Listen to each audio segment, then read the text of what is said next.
Fala, minha rapaziada! Sejam bem-vindos a mais um vídeo aqui no canal Lucas Dias Repórter pra gente repercutir o sorteio que terminou há pouco lá em Luque, no Paraguai, e que definiu os 3 complicados adversários do Inter na primeira fase da Copa Libertadores. E lá no Paraguai, o presidente Alessandro Barcelos fez uma revelação impressionante sobre a crise que está instaurada no estádio Beira-Rio neste momento. E falando em crise ainda dos episódios que aconteceram ontem no estádio Beira-Rio, a gente tem que repercutir mais da confusão, porque teve súmula publicada, um dos criminosos prestando depoimento, e será que o Inter pode ficar sem o Beira-Rio nesta temporada? A gente fala sobre isso e também mercado de transferências, porque tem um jogador que o Inter está perdendo para a concorrência, e eu te explico tudo isso nesse vídeo a partir de agora. Antes disso, não te esquece, deixa o like no vídeo, te inscreve no canal, ativa as notificações para aqui, o teu like e a tua inscrição são muito importantes aqui, então não te esquece, já deixa o like agora, já te inscreve agora, que a gente vai falar muito de Inter por aqui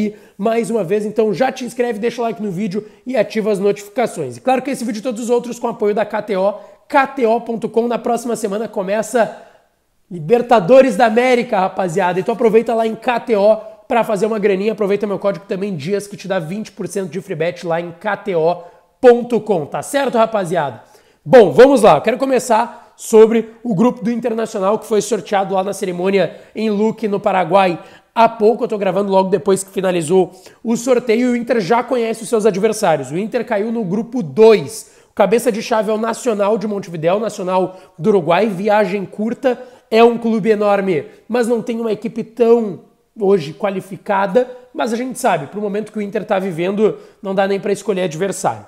Nacional do Uruguai, Metropolitanos da Venezuela, viagem complicada, Independiente de Medellín, que é um bom time, e a Colômbia, que não é uma viagem tão simples. Apesar de ser Medellín, que em relação a outros lugares da Colômbia não é uma grande viagem, mas ainda assim, viajar para a Colômbia não é a melhor coisa do mundo. Então é Venezuela, Uruguai e Colômbia, a melhor viagem é contra o Nacional lá em Montevidéu, a mais simples de se fazer. Estreia contra o Independiente de Medellín fora. Estreava pote 2, que é o Inter, contra o pote 4, que é o Independiente de Medellín. O Inter estreia fora de casa contra o Independiente de Medellín, 4, 5 ou 6 de abril.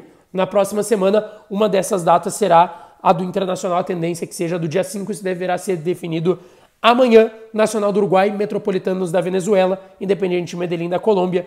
Esse é o grupo do Inter na primeira fase da Copa Libertadores. E lá em Luque, no Paraguai, quem estava representando o Internacional era o presidente Alessandro Barcelos, que deu uma entrevista importante, ainda repercutindo o que aconteceu ontem no estádio Beira-Rio, depois da eliminação contra o Caxias. E o presidente fez uma revelação muito importante, de que ele e a sua família estão sendo fortemente ameaçados de morte, não só em redes sociais, isso principalmente depois de ontem, mas números de seus familiares e o do próprio presidente Alessandro Barcelos acabaram vazando em grupos de WhatsApp, e ele acabou recebendo essas ameaças de morte, ele e seus familiares, e a gente repudia isso, obviamente. Isso é um absurdo. Tu pode ser contra o trabalho, contra a conduta, enfim, contra o que tu quiser em relação ao presidente ou qualquer profissional, mas a ameaça de morte nunca vai justificar, e é algo absurdo e que eu condeno, assim, veementemente aqui no canal, e imagino que todos vocês também, tá certo? Bom, em relação ainda ao que aconteceu ontem no Beira-Rio, o presidente também falou que, de maneira nenhuma, o que aconteceu da provocação do Wesley, atacante do Caxias, justifica, que foram atos deploráveis, a pancadaria de ontem no Beira-Rio, e que isso não pode ser aceito, e que tem que orientar os seus jogadores a não provocarem, e que isso também é importante, é uma atitude esportiva ruim, que o Inter já sofreu, já provocou também, mas falando como alguém preocupado como todo, o presidente Alessandro Barcelos, isso não justifica nenhuma agressão, foi o que disse o presidente, o mandatário do Internacional. E ainda sobre a confusão, hoje aquele meliante, aquele criminoso que com uma criança no colo absurdamente invadiu o Beira-Rio e acabou agredindo o jogador do Caxias, foi à 2ª Delegacia de Porto Alegre, aqui ali no bairro Menino Deus, deu seu depoimento, a mãe da menina também. O torcedor, como eu já falei aqui no último vídeo do canal, foi identificado, sócio do Inter, era de torcida organizada, ainda usava materiais que o identificavam como um torcedor de torcidas organizadas, e ele aí acabou depondo na 2ª Delegacia de Porto Alegre. E sobre essa questão da invasão, muita gente me perguntou sobre a possibilidade do Beira-Rio ser interditado.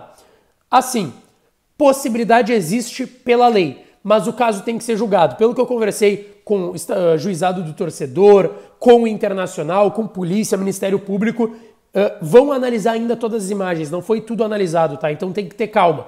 é possível que até o final dessa semana todas as imagens sejam analisadas. E aí, a partir do início da semana que vem, algumas punições, decisões, julgamentos vão mais pra frente. Mas assim, pela lei, com invasão de campo, é sim passível de um estádio ser interditado, jogo com portões fechados, enfim. Mas isso tem que ter primeiro toda a análise das imagens e nem isso foi feito ainda.